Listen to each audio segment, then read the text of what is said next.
یکی از بچه‌های زیبای مرحوم احمد زاهد.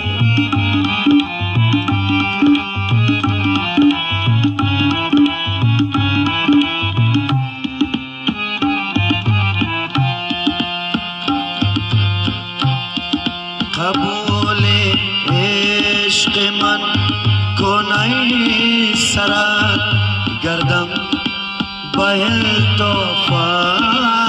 قبول عشق من کنی سرت گردم با التفات. ای جانا که منظور دل زارا پریشان ایمانم توی جانا. ای جانا خبر داری که درد و رنج و درمانم توی جانا. ای جانا خبر داری.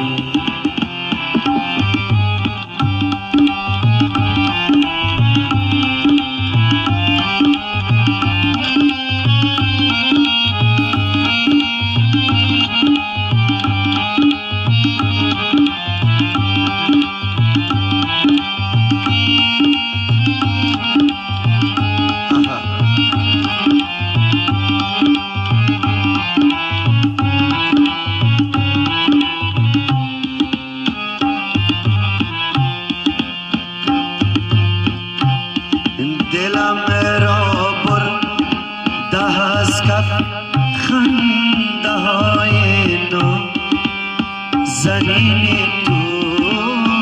دلم را برده از کف خنده های نو زنین تو.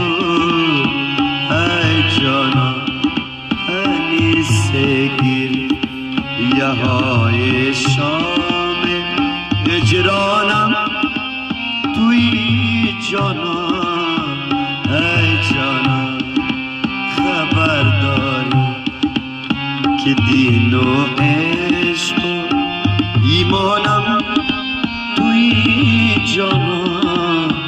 ای جانا خبر داری که درد و رنج و درمانم توی جانا. ای جانا خبر داری که دین و عشق و ایمانم توی جانا. ای جانا خبر داری که دین و عشق و ایمانم توی جانا.